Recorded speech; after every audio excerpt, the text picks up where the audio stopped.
Kottayam medical college ആശുപത്രിയിൽ നിന്നാണ് ഞാൻ നിങ്ങളോട് സംസാരിക്കുന്നത്.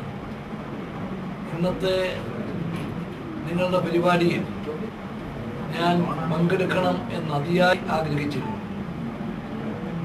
ശ്രീ ഉമ്മർ മാസ്റ്റർ എന്നോട് ഈ ആവശ്യം ഉന്നയിക്കുകയും ഞാൻ സന്തോഷപൂർവ്വം ആ ക്ഷണം സ്വീകരിക്കുകയും ചെയ്തതാണ്. പക്ഷേ അവിചാരിതമായി ഒരു ശാരീരിക അസ്വാസ്ഥ്യത്തെ തുടർന്ന് ഈ മെഡിക്കൽ കോളേജിൽ 2 ദിവസമായി ഞാൻ ചികിത്സയിലായിരുന്നു. 3 ദിവസത്തേക്ക് പൂർണ്ണമായ വിശ്രമം ഡോക്ടർമാർ ആവശ്യപ്പെട്ട സാഹചര്യത്തിൽ ഇന്നത്തെ പരിപാടിയിൽ എനിക്ക് പങ്കെടുക്കാൻ സാധിച്ചില്ല. നിങ്ങളുടെ ഈ സന്തോഷ അവസരത്തിൽ, ഈ അഭിമാന മുഹൂർത്തത്തിൽ നിങ്ങളോടൊപ്പം പങ്കുചേരുന്നതിൽ എനിക്ക് അതിയായ സന്തോഷമുണ്ടായിരുന്നു.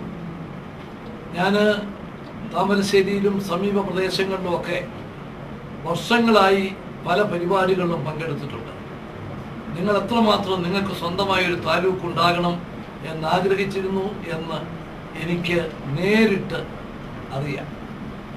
ഈ ഗവൺമെൻറ് അധികാരത്തിൽ വന്നപ്പോൾ പുതിയ താലൂക്കുകൾ എന്നുള്ള ആശയം മുമ്പോട്ട് ഉയർന്നു വന്നു.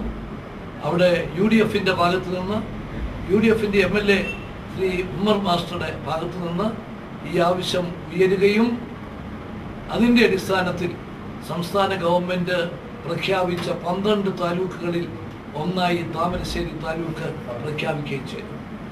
ഇന്നു മുതൽ താമരശ്ശേരി താലൂക്ക് ഒരു യാഥാർത്ഥ്യമായിട്ട് ഗവൺമെൻറ് പ്രഖ്യാപിക്കുകയാണ്. ഈ സന്തോഷ അവസരത്തിൽ നിങ്ങൾക്ക് എല്ലാവിധ ഭാവുകങ്ങളും നേരുന്നു.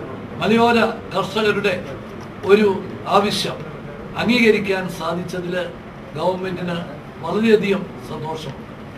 നിങ്ങളുടെ ഭാവി പ്രവർത്തനങ്ങൾ നിശ്ചയമായും ഈ താലൂക്ക് ഓഫീസ് ഏറ്റവും അധികം പ്രയോജനകരമായി തീരട്ടെ എന്ന് ഞാൻ ആശിക്കുന്നു. എല്ലാവിധ വിജയങ്ങളും നിങ്ങൾക്ക് ആശംസിക്കുന്നു.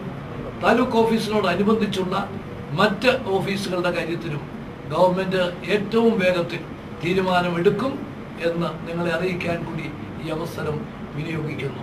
നിങ്ങൾക്ക് എല്ലാവിധ ആശംസകളും നേർന്നുകൊണ്ട് എൻ്റെ വാക്കുകൾ അവസാനിപ്പിക്കുന്നു. ഇതോടുകൂടി ഈ താലൂക്ക് ഔപചാരികമായി ഉദ്ഘാടനം ചെയ്തതായി ഞാൻ പ്രഖ്യാപിക്കുന്നു. നിങ്ങളുടെ MP-മാരും MLA-മാരും ഈ ഗവൺമെൻറ് അധികാരത്തിൽ വന്ന അന്നു മുതൽ താമരശ്ശേരി താലൂക്കിന് വേണ്ടി ശക്തമായ വാദമാണ് ഉന്നയിച്ചുകൊണ്ടിരുന്നത്. അങ്ങനെ ആ ജനപ്രതിനിധികളുടെയും ജനനേതാക്കളുടെയും അവിടുത്തെ ലക്ഷക്കണക്കിന് ജനങ്ങളുടെയും ഒരു സ്വപ്നമാണ് ഇന്ന് പൂവണിയുന്നത്.